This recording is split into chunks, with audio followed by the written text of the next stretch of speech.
Hey everybody, this is Kenny Cummins here of Chilling with Jeff and Kenny C, and thank you all for listening. And I'm very excited to be joined with a writer, director, and producer of the feature film shooting Clerks. The one and only Christopher Downie is with me right now. How's it going, sir? It's going really well. Going Good, good. good. So, just so people know, I live in the U.S. You live in Scotland. Um, That's right. what is the current time as of right now? It is 25 minutes to 4 in Wow. the afternoon.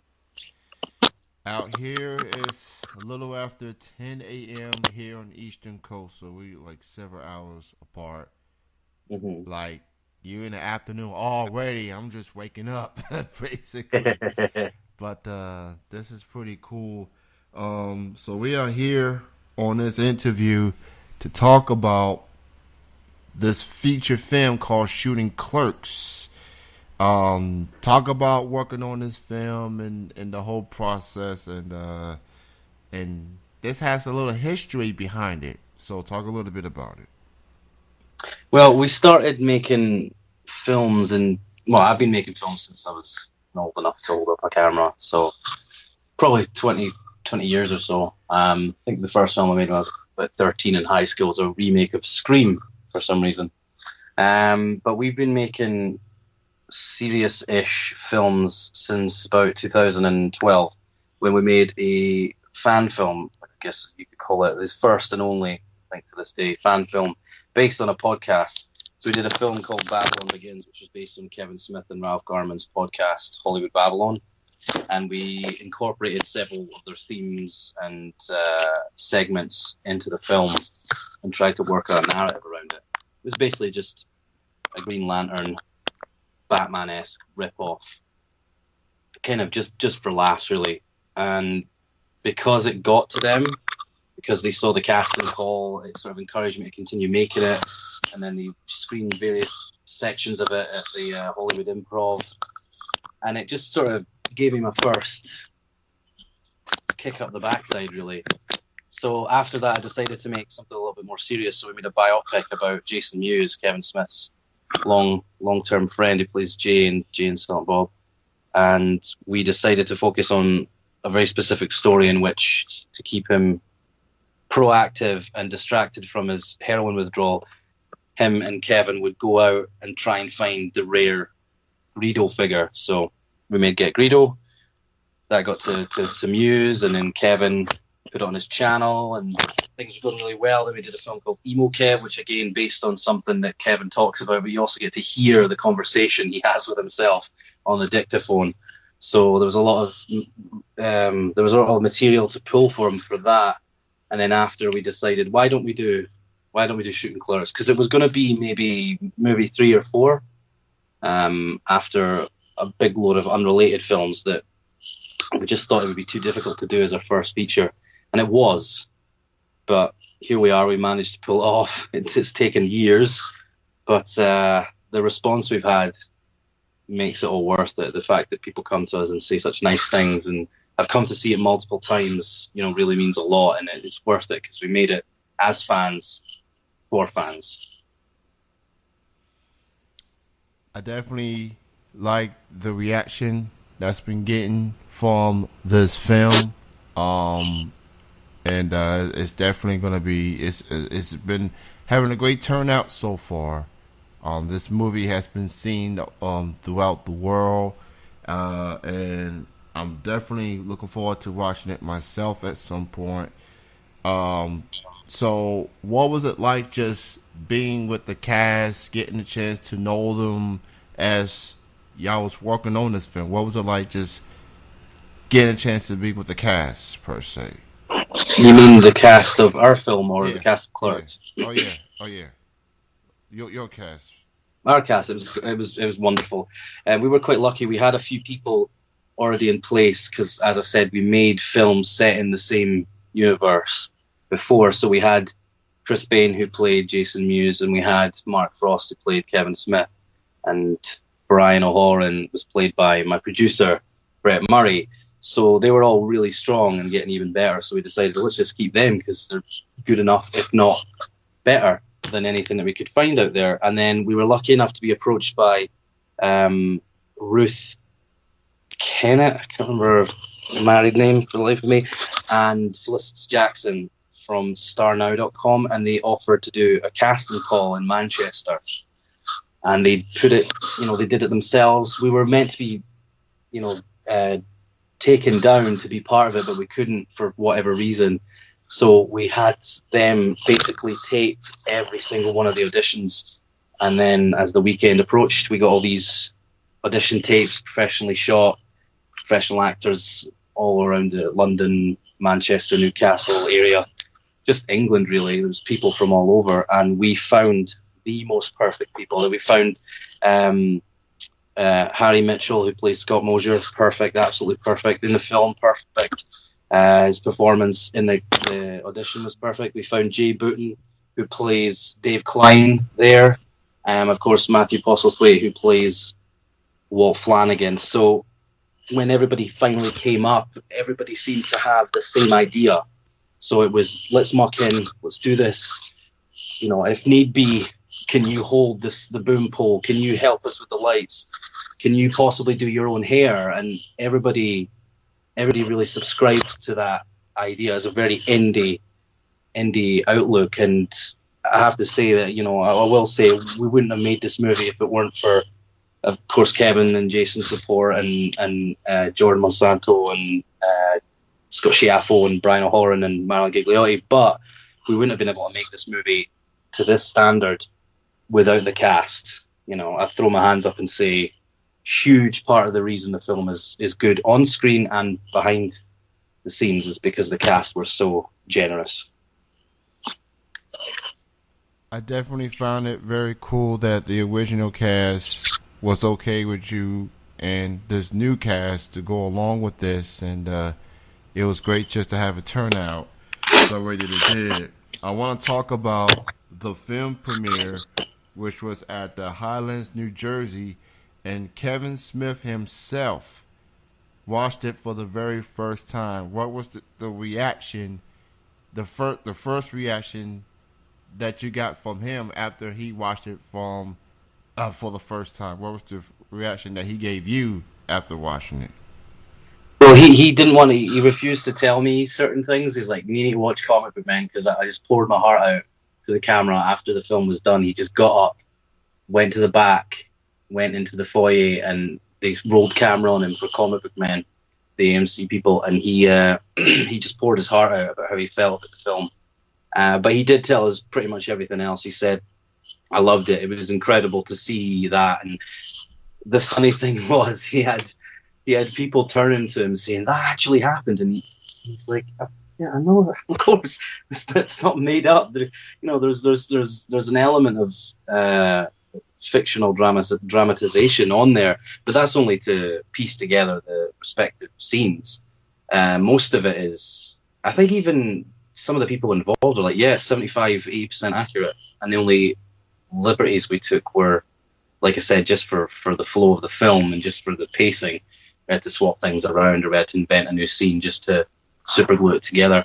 But his response, when I finally saw his response on Comic Book Man, was beautiful, and it's still something that I think about a lot. And when he's watching the movie, the guys at AMC filmed him with a night vision camera or a low light camera, and you can see him tearing up and laughing and turning amused and turning to his mother, who was there, who we befriended, and it was just amazing. If that's as far as it were to go, if that's as good as it's ever going to get, us being on Comic Book Men and him giving us such a beautiful reaction, I'm quite happy to hang up my director's hat, because that's the top for me. That's fantastic, and I thank him so much for giving us the opportunity to tell his story and for really liking it as well. That had to be cool. Not just him was there, but some of the original cast was there for that premiere as well. So yeah, we had pretty much, I think it was like 75% of the cast of Clerks were there, and we had people from Comic Book Man and Tell 'em Steve Dave, and yeah, it was it was quite incredible. Hard to process when you're there because obviously I'm the last person to sit down because I go up and intro the film, and then myself and my producers will go and sit down, and you sit there and you're like, oh my God, what are people going to think? These are the real people. And we have people like Brian Johnson, who he's just got no time for anything that is unpleasant or rubbish or poorly executed. But he gave us a nice review, and so did Walt Flanagan. So I was really, really happy about that. It's strange. I'm obviously looking to see what Kevin thought, but the Telling Steve Dave guys, the comic book men guys, Walt Flanagan and Brian Johnson, I was eager to see what they thought, and I'm glad they didn't, poo-poo the film. So there's a lot going on with this movie and the buzz and everything. Now, coming up next month is Comic-Con in San Diego, without question the biggest convention of the year. And some of the cast and crew of this film will be in attendance for a Q&A panel of the film. Was it like getting a chance to continuing to get the word out on this film, being a part of Comic-Con, which is the biggest convention of the year? It's the biggest convention on the planet. Let's be honest. It's the biggest convention. Well, we did WonderCon, which is also owned by Comic-Con International, and even that was great. And the turnout that we had for our panel there, we only had a half an hour there, and we showed exclusive stuff and whatnot. So that was almost like a testing ground, but that was astounding. I was surprised that we got that. And then 2-3 weeks ago, whenever it was, Brett Murray, my producer, said, right, we've got some good news. Right, okay, floor is yours, go ahead. We got into Comic-Con. Oh, what's the bad news?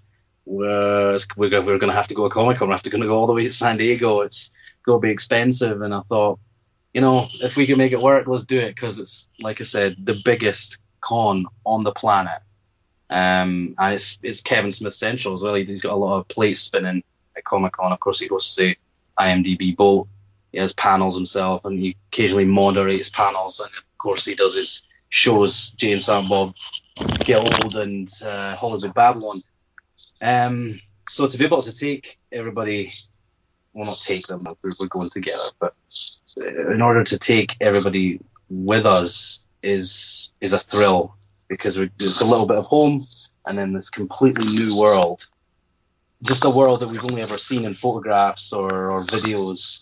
We're going to get to see some amazing things as well, outside of our own experience with our own film. I still can't believe it. And I said that every time a new hurdle comes along, they say, right, we'll go to Florida, we'll do this film festival. Yeah, I don't think we'll get in. We get in. We have to go. It's a great time. Or we're going to do a screening in Jersey. We go, and all the cast of Clerks come. And we do another one the next year, and we're on Comic Book Men. And, I now take it. I'm not going to take it for granted anymore. I'm not going to just say, oh, that'll never happen. I'm just going to trust in my people. My producers usually have the right idea, and I wouldn't say negative. I'd just try to be realistic, and that's not really working out for me. So I'll just follow their lead. And I don't know where it's going to go now, because, like I said, having Kevin's endorsement and having Kevin really enjoy the film was so high, and now we're going to Comic-Con as well. It's just right up to 11. I mean, Comic-Con, without question, like, celebrities gonna be there, a lot of attendees gonna be there, movie premieres, things like that. I mean, it's on my bucket list of things to do in life, just to be there, even if it's just a day. You might run into some celebrities, and then you be like all starstruck or whatever, and it just shows that for you, Christopher, the hard work is paying off. You are well established at your craft, and just to be acknowledged like this on the biggest convention on the planet that is a big deal. And just shout out to everybody that made this movie possible, and now being at Comic-Con, that is absolutely awesome. It's going to take place this Q&A panel actually. It's going to take place on Thursday, July 19th, 6:45 p.m., Room 6, San Diego Comic-Con. If you can somehow get there, everybody, please do go check it out and go check out the Shooting Clerks Q&A just to be a part of it as well. And also, there's going to be a short doc about it, a sample, a music video, a variety of other things. There's going to be some merchandise as well. So go check it out, Comic-Con. It's all the details on the website. And anything else you want to say, Christopher, as far as like upcoming movies that you're working on or more promotion of Shooting Clerks that people need to keep an eye on, per se? Well, we are working on film number 2, but it's early stages just now, just scripting just now. But it's worth noting that we haven't gone into the distribution stage as of yet. We haven't actively sought out distribution because it wouldn't be right to do that until the film's done. But that's coming very soon. So just to let everybody know, we do not have distribution yet. So the biggest question people give us is, when's it coming out on DVD? And my answer would be, I would have had it out yesterday if humanly possible. I do apologize for the length of time it's taken, but just this is how it has to be. And thanks for your patience and whatnot. And at the panel we'll have some cast and crew from Shooting Clerks. In fact, everybody's from Shooting Clerks, but we'll also have people that have been in Clerks there. 1 or 2 people coming along that were in the original film as well, namely Man Gigliotti. But that's all I'll say just now. And yeah, come along. It'll be a good time. There's nothing you can't ask us, as long as it's not like, how did we film in such cold weather or anything like that, because it was actually really hot here in Scotland for a change, and we all nearly had heat stroke. It's all good. It's exciting times. Well, Christopher, I want to thank you for being on the show, taking time off your busy schedule, and congrats on everything, from the movie, from the success, and now being on Comic-Con. Just thank you for your time, man. Continued success, and everybody be on the lookout for Shooting Clerks DVD. Just keep an eye out for more details on the social media links. Oh, speaking of which, go ahead and promote your social media links where people can learn more of your work. Well, on Facebook, you can just go to facebook.com/Shooting Clerks. You can go to www.shootingclerks.com, where you can contact us directly, or you can request a screening in your town, because although the film isn't done, we have been doing advanced screenings and preview screenings, which have been quite beneficial. So if possible, we can bring it wherever people want it to be. You can find me on Twitter at Uppie Downie, which is UPPIEDOWNIE. And that's pretty much it. Great chatting with you, Christopher.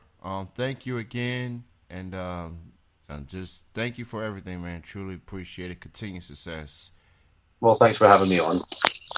All right, that's going to conclude the interview. Thank you, everyone, for listening, and go check out Comic-Con if you can. Go check it out in July. It's going to be awesome. This will conclude the interview. Chilling with Jeffrey Kennedy's on Saturdays from 8 to 9 p.m. on tmvcafe.com, and on the TuneIn app, search TMV Cafe. For Christopher Downie, this is Kenny Cummins signing off, and enjoy the rest of your day.